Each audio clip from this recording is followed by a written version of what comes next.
Imagine coming home each day exhausted from work and being greeted not by a family dog or a playful cat, but by a bobcat, waiting eagerly to wrap its powerful paws around you in a genuine, heartfelt hug.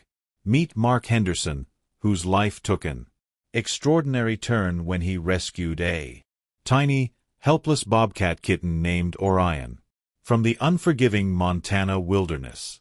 Their journey together started as a frantic rescue mission but evolved into an unforgettable bond of trust and affection. This is the remarkable story of a man and a bobcat who learned from each other that trust and affection can bridge even the widest divides.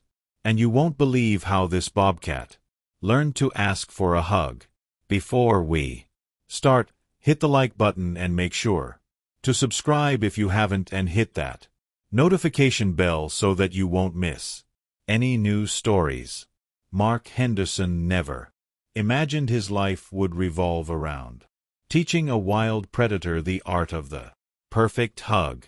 Yet here he was, standing in his mudroom at 5:58 p.m., adjusting the thick leather sleeve he'd fashioned from an old welder's jacket, waiting for the familiar sound of padded paws on hardwood. It had all started 18 months ago on a bitter February morning in the mountains of northern Montana. Mark, a wildlife photographer who'd retreated to his late grandmother's cottage after a messy divorce, was trudging through fresh snow when he heard the weakest sound, a mooing cry that could have been mistaken for wind through the pines. Following the sound, he discovered a bobcat kitten, no more than 3 weeks old, huddled against its mother's still form. The adult had been caught in an illegal trap, and despite Mark's years of photographing wildlife, he'd never seen anything quite so heartbreaking. The kitten, he'd name it Orion later, after the constellation that dominated the winter sky that night, weighed less than a pound. Its eyes were barely open, its spotted coat matted with snow. Mark knew the rules. Don't interfere with nature. Call fish and wildlife. Let the professionals handle it. But the nearest wildlife rehabilitation center was 4 hours away. A snowstorm was rolling in, and the kitten's labored breathing suggested it wouldn't last the journey. Just for tonight, Mark had told himself, tucking the tiny creature inside his parka. Just until the storm passes. Famous last words. The first week was a blur of sleepless nights, emergency vet visits, and frantic Google searches about bobcat care.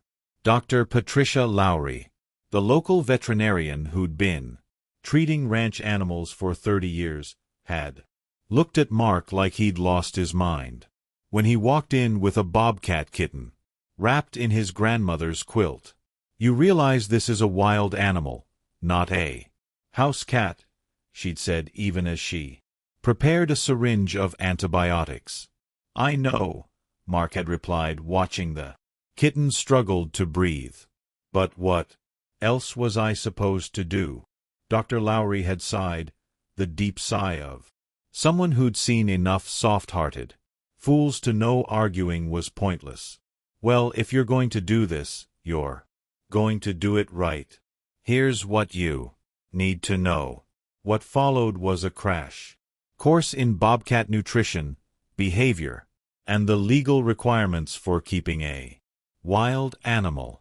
Montana law allowed for temporary rehabilitation of orphaned wildlife, but Mark would need permits, regular inspections, and a plan for eventual release.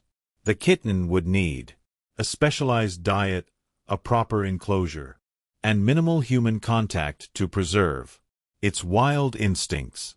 Mark followed every rule to the letter. Well, almost every rule. The minimal human contact part proved challenging when Orion, as he'd named the kitten after its rescue night, refused to sleep anywhere but curled against Mark's chest. Those early weeks were a comedy of errors. Orion, attempting to nurse on Mark's thumb, leaving tiny puncture wounds. Orion, discovering that human toes under blankets made excellent hunting practice. At 3 a.m. Orion learning to open cabinet doors and systematically shredding every roll of toilet paper in the house. "You look terrible," Nancy Chen from the general store had told Mark one morning, when he stumbled in for more kitten formula, sporting fresh scratches and the glazed look of the chronically sleep-deprived. "Thanks," Mark had muttered. "The baby's teething." Nancy had laughed until she realized he wasn't joking. As spring arrived and Orion grew from a palm-sized furball to a leggy adolescent, Mark began building an outdoor enclosure. It was a massive construction project that ate up most of his savings, 2,000 square ft of chain-link, wooden platforms, a heated shelter, and even a small pond. His nearest neighbor, Bill Morrison, had driven over on his tractor to investigate the commotion. "Building a zoo?" Bill had asked, watching Mark wrestle with a roll of fencing. "Something like that," Mark had grunted. But even with the enclosure, Orion had privileges no wild bobcat should have. Every evening as Mark returned from his photography expeditions, Orion would be waiting by the gate. First, the reunions were chaotic affairs. Orion, displaying the exuberance of a creature that didn't quite grasp the concept of personal space, would launch himself at Mark with the force of a spotted missile. The first time it happened, Mark had ended up flat on his back in the dirt, 30 pounds of adolescent bobcat, standing on his chest, purring like a diesel engine, while methodically grooming Mark's beard with a sandpaper tongue. "Okay, buddy," Mark had wheezed. "We need to work on your greeting etiquette." But it was the hugging that became their signature move, though it started as more of a full-contact sport than a display of affection. Orion had developed this peculiar behavior around his 6th month, standing on his hind legs when Mark approached, front paws spread wide, head tilted back in what could only be described as an expectant pose. The first time Mark had tried to respond to this gesture, he'd ended up needing a tetanus shot and a new shirt. Orion's idea of a hug involved wrapping his front legs around Mark's torso and hanging on with every claw extended like a very affectionate bear trap. "He's trying to show affection," Dr. Lowry had said while cleaning Mark's wounds. In the wild, bobcat mothers carry their young by gripping them. "He's probably trying to recreate that bonding behavior." "Great," Mark had said through gritted teeth as she applied antiseptic. "Any chance we could recreate it without the bloodshed?" That's when Mark had his brilliant idea, or what seemed brilliant at the time. He'd found an old welder's jacket at a yard sale, thick leather with padded arms. He'd reinforced it with additional padding and started what he called hug training. The process was hilarious in hindsight, though Mark's neighbors probably thought he'd completely lost it. Picture a grown man in what looked like medieval armor, teaching a bobcat the proper way to embrace. Mark would approach slowly, arms protected by the leather sleeves, and let Orion grip the padding instead of flesh. Gradually, oh so gradually, Orion learned to control his claws, to grip gently rather than pierce. It took months. Months of Mark looking like he'd been through a blender. Months of his photography clients asking if he'd taken up a dangerous new hobby. Months of Bill Morrison shaking his head and muttering about city folks, even. Though Mark had grown up just 2 counties over.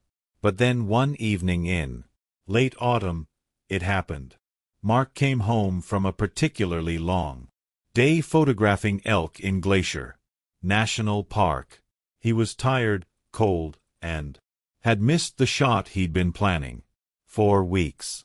As always, Orion was waiting by the enclosure gate, rising onto his hind legs in his familiar pose. Mark, still wearing his regular jacket, instead of the protective gear, almost turned back to get it.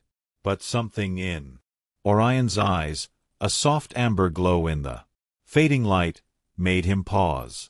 Slowly, carefully, he opened his arms. Orion moved forward with a grace that belied his size. His paws wrapped around Mark's shoulders, claws retracted, his weight balanced perfectly so as not to knock Mark over. For a moment, they stood there, man and Bobcat, in an embrace that would have been impossible to explain to anyone who hadn't lived through the months of trial and error. Mark felt Orion's purr vibrating through his chest, felt the warm breath against his neck, felt the gentle kneading of paws that had learned finally to show love without leaving marks. His eyes burned with unexpected tears. "Good boy," he whispered. "Good boy, Orion." From that day forward, the evening hug became their ritual. Every day at 6 o'clock, no matter the weather, no matter how tired Mark was, they would share this moment. Word spread as word does in small communities. People began timing their evening walks to catch a glimpse of the man hugging a bobcat. Nancy from the general store brought her grandchildren to see. Bill Morrison brought his poker buddies, though he prefaced the viewing with, "Now don't go trying this at home. Mark's a special kind of crazy." The local newspaper ran a story. Mountain Man's wild embrace. Local photographers' unusual bond with rescued bobcat. The article went viral, leading to an influx of curious visitors that Mark had to politely but firmly turn away. Orion was not a tourist attraction, but fame brought complications. The Fish and Wildlife Department, prompted by the publicity, conducted a surprise inspection. Officer Janet Rodriguez arrived on a crisp November morning, clipboard in hand, expression professionally neutral. "Mr. Henderson," she said after examining the enclosure, the permits, the veterinary records, "you understand that Orion is approaching the age where release becomes necessary?" Mark's stomach dropped. He'd known this day would come, had been dreading it for months. "He's bonded to humans," Mark argued. "He wouldn't survive in the wild." "That's exactly the problem, officer," Rodriguez said, though her tone was not unkind. "Wild animals that become too habituated to humans pose a danger to themselves and to people who might not understand the difference between a rescued bobcat and a wild one." She gave him until spring, 6 months, to prepare Orion for release or find him a placement in a licensed wildlife sanctuary. Mark threw himself into research. He contacted every sanctuary within 1,000 miles, but they were all full, or couldn't take an animal as humanized as Orion. He began teaching Orion hunting skills, using remote-controlled toys to simulate prey. But Orion treated it like a game, always bringing the kill back to Mark for approval. Winter arrived early that year, blanketing the mountains in feet of snow. Mark watched Orion play in his enclosure, marveling at how his spotted coat disappeared against the dappled shadows. The bobcat was magnificent. There was no denying it. nearly 40 pounds of muscle and grace with tufted ears that swiveled at the slightest sound and eyes that could spot a mouse at 50 yards. He belonged in the wild, but he also belonged here, sharing evening hugs with the human who'd raised him. The solution came from an unexpected source. Lowry called one February morning with news that would change everything. There's a wildlife education center opening in Beaux-Zaman, she said. They're looking for animal ambassadors, rescued animals that can't be released, but can help teach people about wildlife conservation. I may have mentioned your situation. Mark drove to Bozeman the next day. Orion secure an especially built transport crate in the back of his truck. The Yellowstone Wildlife Education Center was impressive. Spacious enclosures, professional staff, and a mission that resonated with Mark's own values about wildlife photography, helping people understand and appreciate wild animals while maintaining appropriate boundaries. The director, Dr. Michael Reeves, was a soft-spoken man with decades of experience in wildlife rehabilitation. He listened to Mark's story, reviewed Orion's history, and then asked to meet the Bobcat himself. Mark had brought the leather jacket. What happened next would become legend.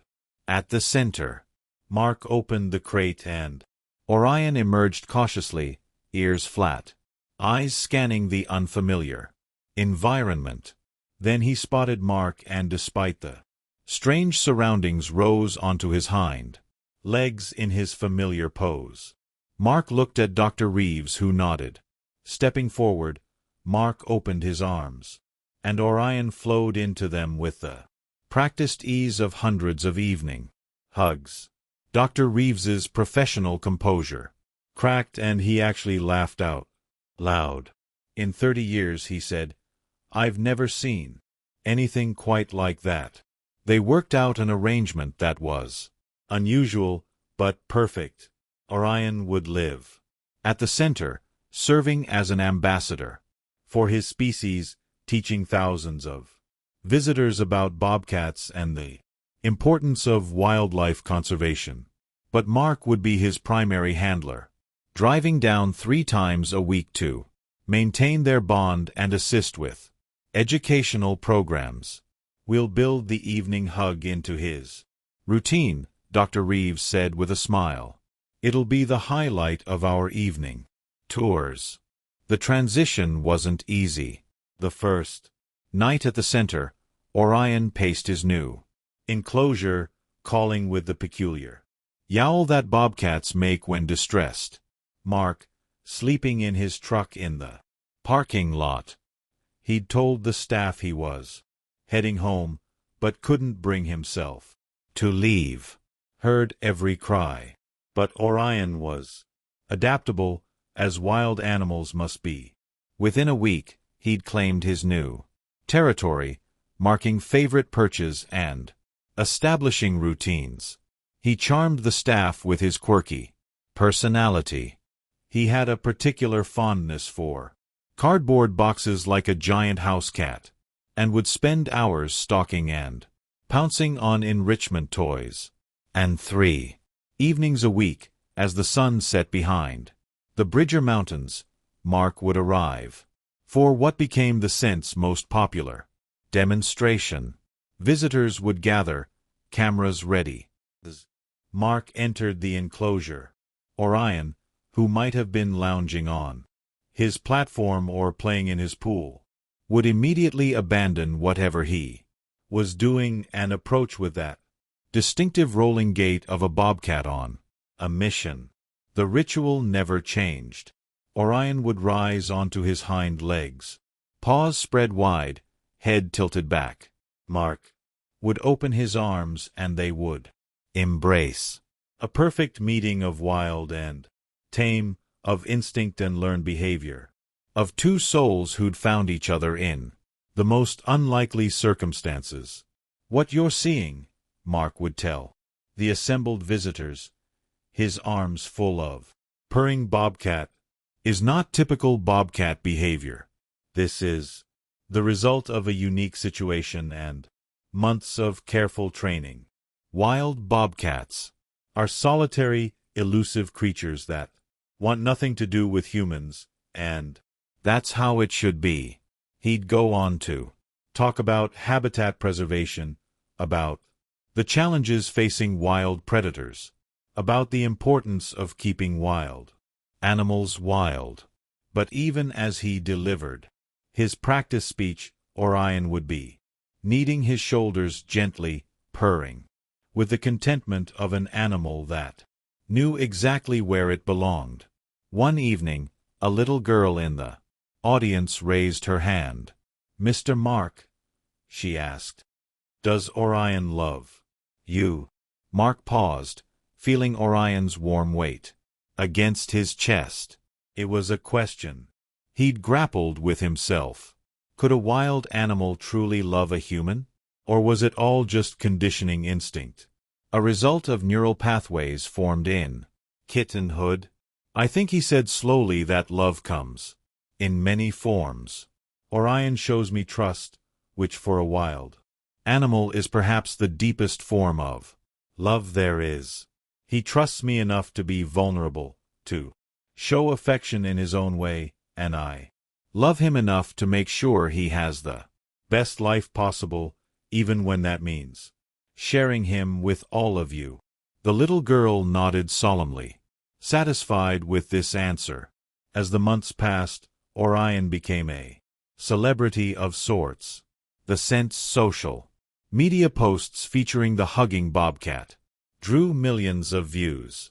Donations poured in, funding new education programs and habitat preservation efforts.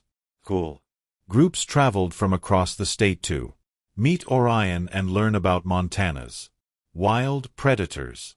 But for Mark, the fame was secondary to those quiet moments in the enclosure when the visitors had gone home and it was just him and Orion, sharing their evening ritual. Sometimes he'd stay after hours sitting in the enclosure while Orion dozed beside him, one large paw resting on Mark's leg as if to ensure he didn't leave without saying goodbye.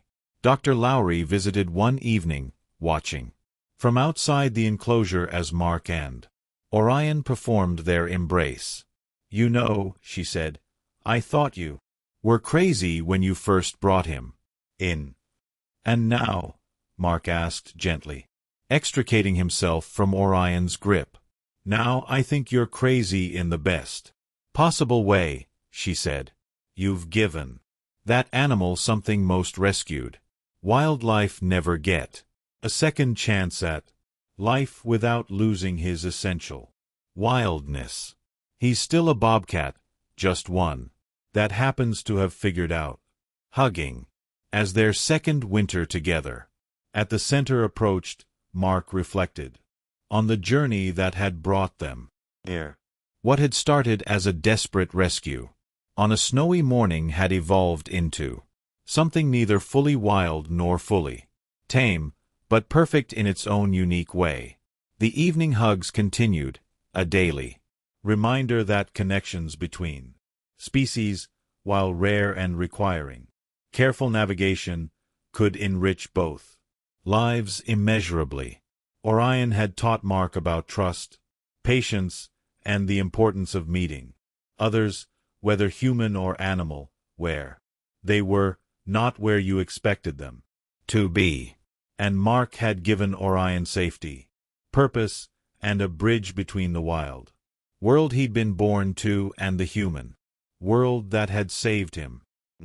Particularly cold evenings, when the Montana wind howled through the valley and snow fell in thick curtains, Mark would arrive at the center to find Orion already waiting by the enclosure door, having somehow sensed his approach. Before his truck even pulled into the parking lot, the bobcat would pace excitedly, chirping and trilling and greeting, his breath forming small clouds in the frigid air. These were Mark's favorite moments. Before the formal demonstration, before the cameras and questions. Just a man and a bobcat, connected by an improbable bond that had survived scratches and setbacks, legal challenges, and lifestyle changes. As he opened the enclosure door and Orion rose up for their embrace, Mark would feel the weight of those 40 pounds of muscle and fur, not as a burden, but as a blessing.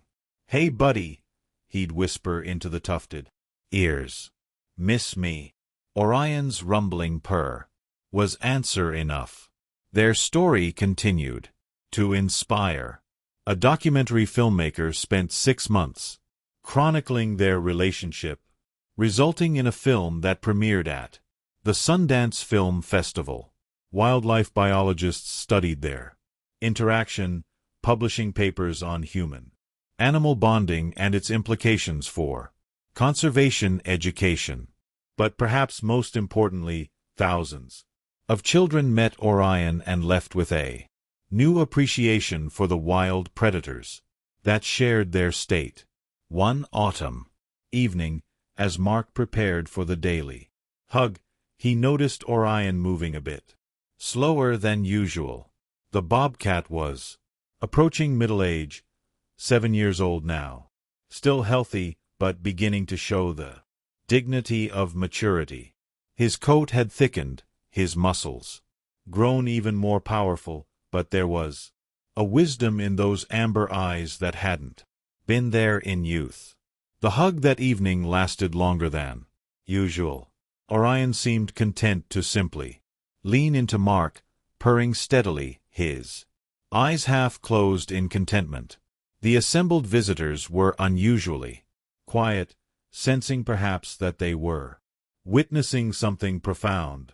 Not just a trained behavior, but a genuine moment of connection between two beings who had chosen against all odds and natural instincts to trust each other completely. As they finally parted, Orion did something new.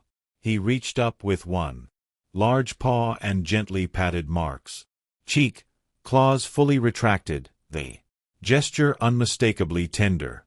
The crowd gasped and Mark felt his eyes sting with tears he didn't try to hide. "I love you too, buddy," he said softly. Dr. Reeves, watching from the sidelines, would later tell his staff that in 4 decades of working with wildlife, he'd never seen anything that moved him quite as much as that gentle pat. The story of Mark and Orion became a cornerstone of the Sense educational mission, living proof that while wild animals should remain wild, the capacity for connection across species boundaries was part of what made the natural world so endlessly fascinating. It challenged visitors to think differently about wildlife, to see beyond the categories of wild and tame, to something more nuanced and beautiful. And every evening, 3 times a week, as the sun painted the Montana sky in shades of pink and gold, a bobcat would stand on his hind legs and open his front legs wide, waiting for the embrace that had become as natural as breathing. In those moments, the improbable became routine. The impossible became real. And love, in all its wild, unpredictable forms, found its perfect expression in a hug between a man and the bobcat who taught him that sometimes the best things in life come with claws, but learn to retract